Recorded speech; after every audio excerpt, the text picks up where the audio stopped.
Hello students, मित्रों, बच्चे, जो लोग भी वीडियो देख रहे हैं, सबसे पहले तो हमारे चैनल पर आप लोग का स्वागत है। तो आप लोग आवाज़ बता दीजिएगा, आवाज़ कैसी आ रही है, अच्छी आ रही है, नहीं आ रही है, कोई दिक्कत है, नहीं दिक्कत है। क्योंकि हम पिछले वीडियो में, कल के वीडियो में भी बताए थे कि गर्मी है तो थोड़ा दिक्कत हो रहा है हमको पंखा बंद करके वीडियो बनाने में। तो आप लोग बता दीजिएगा कि कैसा आवाज़ आ रहा है, नहीं आ रहा है। वैसे हम चेक करके वीडियो अपलोड करते हैं, हमको आवाज़ क्लियर सुनाई देता है तभी हम वीडियो अपलोड करते हैं यूट्यूब पे। तो उसमें कोई दिक्कत नहीं होनी चाहिए आवाज़ नहीं। अगर फिर भी दिक्कत है जो हाँ नहीं क्लियर आती है, आवाज़ नहीं सुनने में बनता, तो फिर बोलिएगा, मैनेज कर देंगे। तो बात ये है कि मैं क्लास 11th का बॉटनी चैप्टर पढ़ा रहा था, जो cell the unit of life है। देखिए कितना गर्मी, cell the unit of life chapter का नाम है, जो क्लास 11th में है, बॉटनी चैप्टर में आता है। वो आप लोग देखे होंगे। तो उसका मैंने 3-4 वीडियो अभी दिए थे, मतलब रिसेंटली पढ़ा रहे थे। इसमें सेल थ्योरी कंप्लीट हो गया है, ओवरव्यू ऑफ सेल कंप्लीट हो गया है, प्रोकैरियोटिक सेल कंप्लीट हो गया। हम पढ़ रहे थे प्रोकैरियोटिक के मतलब cell envelope and its modification, उसके बारे में हम पढ़ रहे थे। तो उसमें हम बता रहे थे cell envelope and its modification में। जैसे कल के वीडियो अगर आप लोग नहीं देख रहे हैं तो वो देख लीजिएगा। तो हम प्ले लिस्ट में बना हुआ है, या लिंक हम डाल देंगे उसके, मतलब इस वीडियो के डिस्क्रिप्शन, आप वहाँ से भी देख सकते हैं। तो उसमें ये था, मतलब हम जब वीडियो दिए थे तो उसमें हम एक डायग्राम बताए थे जो सेल इन्वेलप का था एक तरह से, और उसके बहुत सारे लेयर थे। जैसे थे ग्लाइकोकैलिक्स था, सेल वाल था, प्लाज्मा मेम्ब्रेन था, पिलाई था, फिम्ब्रिया था, इंक्लूजन बॉडी था, राइबोसोम था, पॉलीराइबोसोम था, बहुत सारे यहाँ पर लेबलिंग किए। तो उसके बारे में हमको डिटेल में पढ़ना था। हम बता रहे थे जिसमें कल ग्लाइकोकैलिक्स और cell wall complete, glycocalyx complete कर दिए थे उस वीडियो में, और सेल वाल का एक छोटा टॉपिक बचा हुआ था जो ग्राम पॉजिटिव निगेटिव बैक्टीरिया था, जो ग्राम भिज साइंटिस्ट नाम के साइंटिस्ट दिए थे। उसके बारे में हमको आज पढ़ना था। उसके बारे में हम लिखेंगे कौन कौन से पॉइंट आते हैं, क्वेश्चन बन सकते हैं, और ग्राम पॉजिटिव निगेटिव क्या होते हैं, कैसे होते हैं, उसकी क्या एग्जाम्पल है, उसके क्या फंक्शन है, जो पॉइंट अगर जो एनसीईआरटी में दिया होगा उसके बारे में हम लिखेंगे, उस पॉइंट को समझेंगे, फिर आगे बढ़ेंगे। आगे फिर आज प्लाज्मा मेम्ब्रेन के बारे में पढ़ेंगे। अगर फिर उस वीडियो से हमको, मतलब कि प्लाज्मा मेम्ब्रेन थोड़ा लंबा है, अगर उससे हमको टाइम मिल जाएगा तो फिर हम पिलाई फिम्ब्रेन में चल जाएंगे। नहीं, अगर ऐसा टाइम नहीं मिला, वीडियो लंबी हो जाएगी, तो हम फिर प्लाज्मा मेम्ब्रेन को याद पढ़ा के छोड़ देंगे। तो इसमें है तो एक वीडियो और, शायद 1 या 2 वीडियो और रहेगा। फिर इसका जो सेल इन्वेलप है वो मेरे ख्याल से कंप्लीट हो जाएगा। फिर हम यूकैरियोटिक सेल में चलेंगे कि यूकैरियोटिक सेल क्या होता है। तो चलिए, ज़्यादा नहीं समय बर्बाद करते हुए, ज़्यादा क्या ही बोले शुरू में, क्योंकि हमको सिर्फ पढ़ाना वही है जो हम वही बता दिया आपको। क्योंकि आज हम वही सेल इन्वेलप का अगला पार्ट पढ़ाएंगे, जिसमें सेल वाल का जो कुछ टॉपिक बचा हुआ है, सो पॉइंट, और उसके बाद हम प्लाज्मा मेम्ब्रेन की ओर चलेंगे। चलिए लिखते हैं, समझते हैं और आगे बढ़ते हैं।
लिख लिए होंगे। हम हट गए थे पिछले पहले, क्योंकि गर्मी लग रहा था तो सामने से बैठे थे तो पूरे टी शर्ट में बहुत गर्मी। सॉरी, यह बात गर्मी है तो सबके लिए।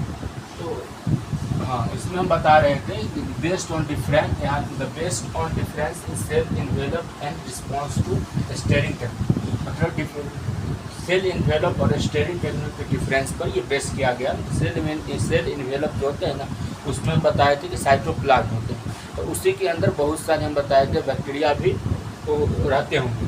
तो उसी के थ्रू क्रिस्टल ग्राम बैक्टीरिया को क्लासीफाई किए थे, ग्राम पॉजिटिव बैक्टीरिया में और ग्राम निगेटिव बैक्टीरिया में। ये दो सिंपल इसके नाम है, इसमें कुछ ये नहीं है कि ग्राम क्या होता है, ये नाम आपको सिर्फ याद रखना है कि ग्राम पॉजिटिव बैक्टीरिया होते हैं और ग्राम निगेटिव बैक्टीरिया होता है। तो ग्राम पॉजिटिव बैक्टीरिया में क्या होता है, तो ये ग्राम स्टेन जो होते हैं ना, ग्राम पॉजिटिव नाम, ये ग्राम स्टेन जो होते हैं पॉजिटिव बैक्टीरिया वो रिटेन कर लेते हैं, वही में आते हैं। फिर निगेटिव बैक्टीरिया तो वो कैन नॉट रिटेन, तो वो ग्राम स्टेन जो होते हैं वो रिटेन नहीं कर पाते। फिर अगला डिफरेंस आ जाता है, इसका जो ये बैक्टीरिया का जो वाल होता है वो थिक होता है, मतलब मोटा होता है, और ये इसके बैक्टीरिया का वाल जो क्या होता है वो थिन होता है। फिर लिपिड लेस होता है, मतलब इसके बैक्टीरिया में जो लिपिड होती है वो बहुत कम होती है, और इसमें क्या होती है ना बहुत ज़्यादा होती है। ये 2-3 डिफरेंस था, उसको याद रख लीजिएगा। फिर आता है कि म्यूरामिक कंटेंट क्या होता है, इसमें बहुत ज़्यादा होता है और इसमें क्या होता है कम होता है। और एक तरफ अगर ज़्यादा है तो दूसरे में कम होगा, दूसरे में ज़्यादा है तो फिर पहले वाले में कम होगा। ये डिफरेंस समझ गए, ये समझ गए, ये समझ गए, ये समझ गए, ये 3-4 पॉइंट है। उसके बाद एग्जाम्पल आ जाता है। एग्जाम्पल आप याद रख सकते हैं, एक एग्जाम्पल से क्वेश्चन आते हैं, पूछ देगा ये 4 बैक्टीरिया ये दे देगा, 2-3 इसमें से मिला के दे देगा, और फिर पूछ देगा कि which of the following is the gram positive bacteria. फिर ऑप्शन में दे देगा 2, 3, 4, 5। आप फिर याद रहेगा तभी ना, आप याद करके पूछ के बताइएगा कि ग्राम पॉजिटिव इसमें से कितने और ग्राम निगेटिव कितने हैं। तो उस हिसाब से आपको याद रखना है कि ग्राम पॉजिटिव में कौन कौन से बैक्टीरिया आते हैं। तो बैसिलस होते हैं, फिर लैक्टोबैसिलस होते हैं, फिर स्टेफाइलोकोकस होते हैं, और फिर स्ट्रेप्टोकोकस होते हैं। इसमें सिर्फ आपको याद रखना है ये 4 बैक्टीरिया के नाम जो ग्राम पॉजिटिव बैक्टीरिया हैं। फिर ग्राम निगेटिव में आते हैं राइजोबियम, इकोलाई बैक्टीरिया जो होते हैं, एग्रोबैक्टीरियम, एजोटोबैक्टर और आर्कीबैक्टीरिया।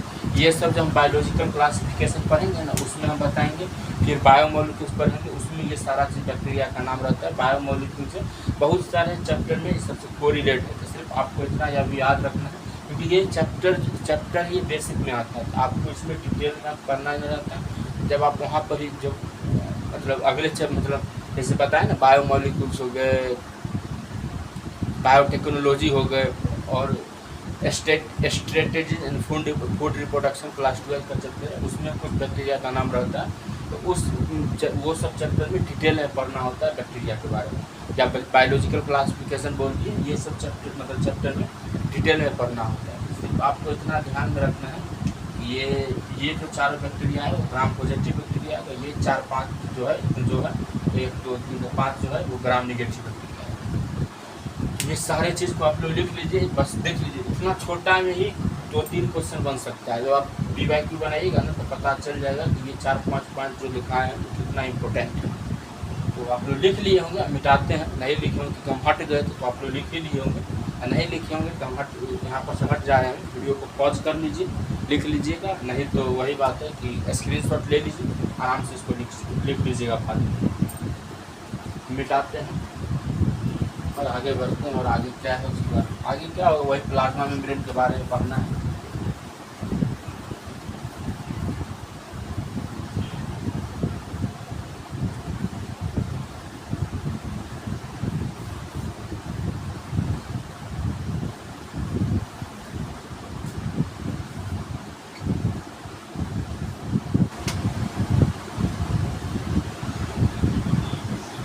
पहला बताए थे ग्लाइकोकाइलिस, दूसरा बताए थे सेल वॉल, तीसरा आ गया प्लाज्मा।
वो बता दिए थे, वो कंप्लीट कर दिए थे सेल वॉल, जिसमें बता ही दिए कि ग्राम पॉजिटिव बैक्टीरिया और ग्राम निगेटिव बैक्टीरिया में डिफरेंस क्या क्या होते हैं, वो सारा चीज़ मैंने बता दिया।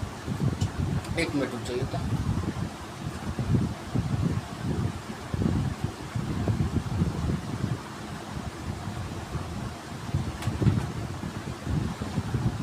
इसमें जब हम हट जाते हैं ना तो जितना लिख सकते हैं तो लिख लिया दीजिएगा, फिर हम हट जाएंगे। जब समय नहीं देंगे तो हम फिर मतलब लिखने के बाद अगर तुरंत समय नहीं दी फिर हम समझाने के बाद समय दे देंगे। लिखने का जो 30 सेकंड 35 सेकंड जो समय देंगे वो लिख लीजिएगा उसमें। तो प्लाज्मा में वो बता दिए कंप्लीट हो गया। उसमें कोई दिक्कत अगर होगा तो कमेंट करके हमको बता दीजिए, उसमें कोई प्रॉब्लम है, कोई पॉइंट छूट गया अगर एनसीईआरटी से आपको लगे तो वो बोलिएगा, अगले वीडियो में उस पॉइंट को कवर कर देंगे। फिर प्लाज्मा मेम्ब्रेन आता है जो बताएं अगला था सेल इन्वेलप का लास्ट है, उसमें उनका पहला था ग्लाइकोपैलिक्स और दूसरा था सेल वॉल, वो कंप्लीट हो गया। इसके बाद प्लाज्मा मेम्ब्रेन। तो प्लाज्मा मेम्ब्रेन क्या होता है, तो ये सेल वॉल के अंदर होता है, इसलिए लिखा गया इनर टू सेल वॉल के अंदर होता है। ये structurally similar to that of eukaryotic cell, मतलब ये स्ट्रक्चरली जो प्लाज्मा मेम्ब्रेन होता है यूकैरियोटिक सेल के ही सिमिलर होता है। फिर absolute requirement of every living organism, मतलब ये है कि प्लाज्मा मेम्ब्रेन का रिक्वायरमेंट एवरी, मतलब जो लिविंग ऑर्गेनिज्म है, जितने भी लिविंग ऑर्गेनिज्म है वो सब के लिए प्लाज्मा मेम्ब्रेन का है रिक्वायरमेंट में आता है। वो था एक पॉइंट, ये 3 पॉइंट समझ गए होंगे। फिर एक्सटेंशन होते हैं, जो प्लाज्मा मेम्ब्रेन का एक्सटेंशन किस फॉर्म में होता है, तो वेसिकल्स के फॉर्म में होता है, ट्यूब्यूल्स के फॉर्म में होता है और लेमिला के फॉर्म में होता है। ये कुछ ऑर्गेनिज्म का बात है, इसमें कुछ एक्सेप्शन भी है जो हम अभी आगे बात करेंगे, क्या क्या कौन कौन से एक्सेप्शन ऑर्गेनिज्म आते हैं या बैक्टीरिया आते हैं उसके बारे में बात करेंगे। इसमें मेनली आपको इतना याद है कि प्लाज्मा मेम्ब्रेन का जो एक्सटेंशन होता है कौन से फॉर्म में होता है, तो वेसिकल्स फॉर्म में होते हैं, ट्यूब्यूल्स के फॉर्म में होता है और लेमिला के फॉर्म में होता है। छोटे छोटे पॉइंट है वो आपको याद रखना, कंफ्यूज नहीं होइएगा, भूलिएगा मत, नहीं तो फिर यहाँ से क्वेश्चन छूटने की संभावना बढ़ जाएगी। फिर आता है एक्सटेंशन में म्यूजोसोम आता है, तो म्यूजोसोम क्या काम करता है प्लाज्मा मेम्ब्रेन के अंदर, उसमें आता है रिस्पायरेशन का काम करता है। फिर डीएनए रेप्लिकेशन यहाँ पर लिख सकते हैं, हम डीएनए नहीं लिखे लेकिन डीएनए का रेप्लिकेशन होता है। फिर एक एंजाइम एक्सटेंट होता है, ये सेल वॉल के फॉर्मेशन में मदद करता है, कुछ की सेक्रीशन में मदद करता है। ये सरफेस एरिया को इंक्रीज करता है, क्यों करता है, तो एंजाइम के एक्शन के लिए सरफेस एरिया को इंक्रीज कर देता है प्लाज्मा मेम्ब्रेन। ये 4-5 पॉइंट था जो म्यूजियम का फंक्शन बोल सकते हैं, म्यूजियम के थ्रू प्लाज्मा मेम्ब्रेन फंक्शन करता है सूत्र। फिर एक्सटेंशन बता दिए प्लाज्मा मेम्ब्रेन का किस फॉर्म में होता है सूत्र। ये 2-3 पॉइंट जो बेसिक था वो इसके भी, इसका स्ट्रक्चरली जो होता है यूकैरियोटिक सेल के सिमिलर होता है। ये जितने भी लिविंग ऑर्गेनिज्म है उसके लिए रिक्वायरमेंट होता है प्लाज्मा मेम्ब्रेन का, और ये सेल वॉल के अंदर होता है। आपको एक बार हम समरी भी दे देते हैं, तो वो दे दिए। फिर इसके बाद यही बता दिए रिस्पायरेशन में मदद करता है, रेप्लिकेशन डीएनए के रेप्लिकेशन में, एंजाइम एक्सटेंट में, सेल वॉल फॉर्मेशन में, सेक्रीशन में और सरफेस एरिया को इंक्रीज करना, और ये बताएगी। फिर आता है इन फोटोसिंथेटिक बैक्टीरिया, जो हम बता दिए इसका एक्सटेंशन किस फॉर्म में होता है, अदर एक्सटेंशन और प्रेजेंट। इसके अलावा अदर एक्सटेंशन जो होते हैं फोटोसिंथेटिक बैक्टीरिया में प्रेजेंट होते हैं, वो क्रोमोटोफोर होते हैं। तो क्रोमोटोफोर क्या होता है, तो ये होते हैं बहुत सारे कलर प्रेजेंट होते हैं जो फोटोसिंथेटिक में मदद करते हैं। तो इसके बारे में हम यहाँ से अगले वीडियो में नहीं बोल रहे हैं, अगले स्लाइड में जब यहाँ पर मिटा देंगे तो फिर यहाँ से हम आगे बढ़ेंगे और आगे क्या क्या पॉइंट उसको लिखेंगे। ये समझ गए होंगे। अगर इसमें कोई दिक्कत है तो आप लोग बोलिए दिए, कमेंट करके बता दीजिए कि इस पॉइंट में हमको दिक्कत है, उसको समझाने की कोशिश करेंगे अगले वीडियो में। अब अभी तो इस वीडियो में नहीं समझा सकते, जब कमेंट देखेंगे तभी समझाएंगे। दिक्कत होगा अगर कोई भी पॉइंट में तो आप लोग कमेंट करके बता दीजिएगा, हम पढ़ेंगे, फिर हम अगले वीडियो में उसको समझाएंगे। तो इसको पहले इतना लिखिए, फिर यहाँ से जो आगे पॉइंट है उसके बारे में बाद में लिखते हैं। तो इसको मिटा के पहले आप इतना लिख लीजिए, फिर मिटाते हैं।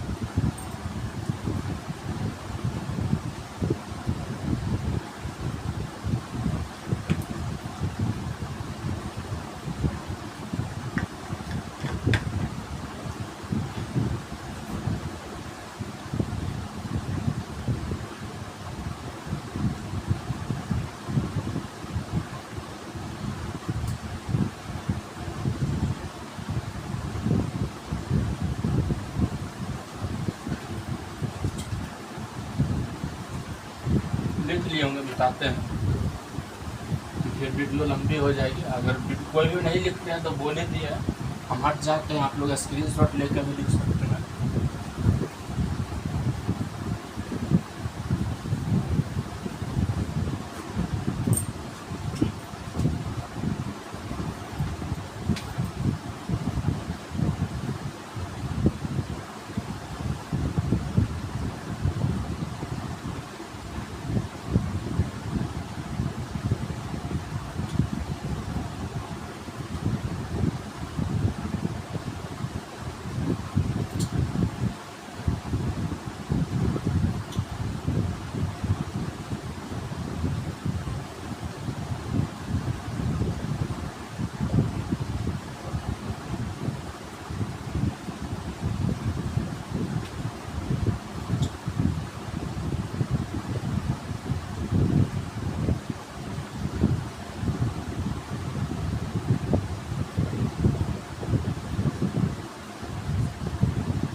ये जो सारा चीज़ लिख दिए हैं वो दिख रहा है, लेकिन हम वही देखने जाते हैं कि कोई भी चीज़ देखिए ये सब छोटा छोटा पॉइंट है, उससे वो कट नहीं हो जाता है ना कैमरा में से, इसलिए हम देखने जाते हैं। तो हम वही बता, अगर जो प्लाज्मा मिरर बताए थे ये कंप्लीट हो जाता है यहाँ पर प्लाज्मा मिरर, इसलिए हम इसको कंप्लीट कर दिए। थोड़ा लंबी वीडियो हो गई यार, तो मैनेज कर लीजिएगा। उसमें क्रोमेटोफोर बता रहे थे, जिसमें क्रोमो मतलब कलर होता है। कलर क्या होता है? क्रोमेटोफोर में जो होते हैं पिगमेंट प्रेजेंट होते हैं फोटोसिंथेसिस के लिए। जो भी ऑर्गेनिज्म या बैक्टीरिया फोटोसिंथेसिस करते हैं तो उसके लिए पिगमेंट जरूरत होता है, तो वही फोटोसिंथेसिस के लिए क्या होता है? पिगमेंट प्रेजेंट होता है। तो ये समझ लें। फिर होता है कि जो प्लाज्मा सरफेस स्ट्रक्चर कैसा होता है, फ्लैजिला को जो प्रेजेंट होता है वो हम बता दिए थे कि ऐसे ऐसे करके जो सेल है उसमें ऐसे ऐसे करके ऐसे फ्लैजिला प्रेजेंट होता है। फिर छोटा छोटा जो होता है फिमरिया प्रेजेंट होता है, जो पिलाई भी होता है। तो उसके बारे में भी हम पढ़ेंगे, तो अभी जब अगले वीडियो में आएंगे तो उसके बारे में हम पिलाई, जो इंक्लूजन बॉडी राइबोसोम, जो जो पॉइंट बच गया उसके बारे में, मतलब बच गया है जो पॉइंट अब छूट गया उसके बारे में पढ़ेंगे। घबराने की नहीं, सब पॉइंट पढ़ेंगे, सब पॉइंट लिखेंगे। तो फ्लैजिला होते हैं वो मोटिलिटी में हेल्प करता है, मतलब चलने में हेल्प करता है। और यहाँ पर एक चीज़ याद रखें नोट में, सिलिया जो होता है सिलिया भी चलने में मदद करता है, लेकिन वो क्या होता है यूकैरियोटिक बैक्टीरिया या ऑर्गेनिज्म के लिए वो होता है सिलिया प्रेजेंट जो होता है वो मूव करने में मदद करता है। सिलिया मूव करने में भी मदद करता है और फ्लैजिला ही मूव करने में मदद करता है। लेकिन फ्लैजिला क्या होता है? वो होता है प्रोकैरियोटिक के लिए, और सिलिया क्या होता है? यूकैरियोटिक। क्या यहाँ पर आपको कन्फ्यूजन ना हो इसलिए हम ये पॉइंट को लिख दिए। तो हम जब यूकैरियोटिक पढ़ेंगे उसमें भी पॉइंट लिखेंगे, लेकिन अभी इस पॉइंट पर कन्फ्यूजन ना हो इसलिए हम यहाँ पर नोट में लिख आप लोग रिवीजन कर लीजिएगा। ध्यान में रखने के लिए हम लिख दिए। फिर पिलाई और फिम्ब्रे जो होता है वो मोटिलिटी में हेल्प नहीं करता। फिर फ्लैजिला प्रेजेंट जो होता है वो मोटाइल के लिए हेल्प होता है, और अब्सेंट होता है तो नॉन मोटाइल होता है। जिसमें प्रेजेंट होगा वो मोटाइल मतलब चल सकता है, और जिसमें अब्सेंट होगा वो नहीं चल सकता। फिर ये क्या होता है? जो फ्लैजिला होता है made of flagellin protein, flagellin protein होती है उससे ये क्या होता है? बना होता है। ये याद रखिए कि फ्लैजिला किससे बना होता है? तो फ्लैजिलिन प्रोटीन से। फिर ये हेलिकली अरेंज होता है प्रोटीन, ये जो प्रोटीन मॉलिक्यूल है ये हेलिकली अरेंज होता है, और उसी के हेलिकली अरेंज से ये फ्लैजिला, मतलब जब प्रोटीन मॉलिक्यूल हेलिकली अरेंज होकर जब ग्रुप में आते हैं तो उसी से ये फ्लैजिला फॉर्म होता है। तो ये हो गया। फिर है ये डिवाइड इनटू 3 पार्ट, ये तीन पार्ट में डिवाइड होते हैं, बेसल बॉडी, हुक और फिलामेंट। जो फिलामेंट होते हैं और लॉन्गेस्ट पोर्शन होते हैं। ये तीनों क्या होता है? ये डायग्राम के थ्रू जब हम आएंगे जहाँ पर ज़रूरत होगा इसके बारे में बता देंगे कि बेसल बॉडी क्या होता है, हुक क्या होता है और फिलामेंट क्या होता है। तो वहाँ पर मैं बता देंगे फिलामेंट लॉन्गेस्ट पोर्शन होता है। तो ये सबसे पूछ देता है कि फिर छोटे छोटे पॉइंट से इस सबसे क्वेश्चन आते हैं। तो ये सब पॉइंट आपको याद रखिएगा। इस सबसे क्वेश्चन आ सकते हैं, 1 वर्ड में आ सकते हैं, असर्शन रीजन में बहुत सारे पॉइंट यही रहेगा, लेकिन वो अपने लैंग्वेज में कन्वर्ट करके असर्शन रीजन में दे सकता है, स्टेटमेंट में दे सकता है, तो कन्फ्यूज़न होगा। तो आप लोग अगर एक एक चीज़ ध्यान में रखिएगा। पहले तो लिख लिया कीजिए, जो बच्चे नहीं लिखते हैं इनको, जो नए हैं या जो बच्चे के पास नोट्स नहीं है वो लिख सकते हैं नोट्स में, कोई दिक्कत नहीं रहता है। फुल डिटेल में हम नोट्स देते हैं। कोई अगर 1-2 पॉइंट छूटता है तो हम NCERT पढ़ते हैं तो हम कवर कर देते हैं। तो पॉइंट छूटा होता है तो नहीं छूटा होता है तब छोड़ देते हैं। अगर आप लोग को लगता है कि हाँ ये पॉइंट छूट गया तो आप लोग नोट्स में लिख सकते हैं या कमेंट में हमको बता सकते हैं, तो और बच्चा को भी कमेंट से हेल्प हो जाएगा और हमको भी ध्यान में आ जाएगा कि वो पॉइंट है, तो हम बोल देंगे कि वहाँ पर इस टॉपिक में ये पॉइंट छूट गया था। तो आप लोग अगर लगता है तो कमेंट में वो पॉइंट को मेंशन कर दीजिए। तो यहाँ तक जो था वो क्या था? प्लाज्मा मिररिंग वो कंप्लीट हो गया, और सेल वाल का जो कुछ बचा हुआ था वो कंप्लीट कर दिया। फिर अगले वीडियो में बताई दिए पिलाई फिम्ब्रे जो पॉइंट बचा हुआ है, इंक्लूजन बॉडी राइबोसोम जो पॉइंट बचा हुआ है उसके बारे में हम कवर करेंगे। कंप्लीट हो जाना चाहिए अगले वीडियो में, कोशिश करेंगे। फिर उसके बाद हम यूकैरियोटिक करेंगे। आई होप कि आज के वीडियो में जितना पढ़ा है उतना समझ में आया होगा आप लोग को। नहीं समझ में आया, जैसा भी लगा वीडियो आप लोग एक कमेंट करके हमको बता दीजिए कि कैसा लगा। और चैनल पर नए होंगे तो चैनल को सब्सक्राइब कर लीजिएगा, ताकि जब नया वीडियो आए तो आप लोग को नोटिफिकेशन मिल सके रिवीजन करने के लिए, पढ़ने के लिए। और वीडियो को लाइक कर दीजिएगा अगर अच्छी लगी होगी तो, और शेयर कर दीजिए वीडियो को, ताकि आपके फ्रेंड लोग भी रिवीजन कर सके, याद कर सके, पढ़ सकें, नोट्स बना सकें। कि शेयर कीजिएगा तो आपके फ्रेंड लोग भी फ़ायदा ले सकते हैं रिवीजन करने में, क्योंकि टॉपिक वाइज पढ़ाते हैं तो उन लोग को ही मदद मिलेगी। तो चलिए मिलते हैं अगले वीडियो में, और तब तक के लिए बाय बाय, टेक केयर।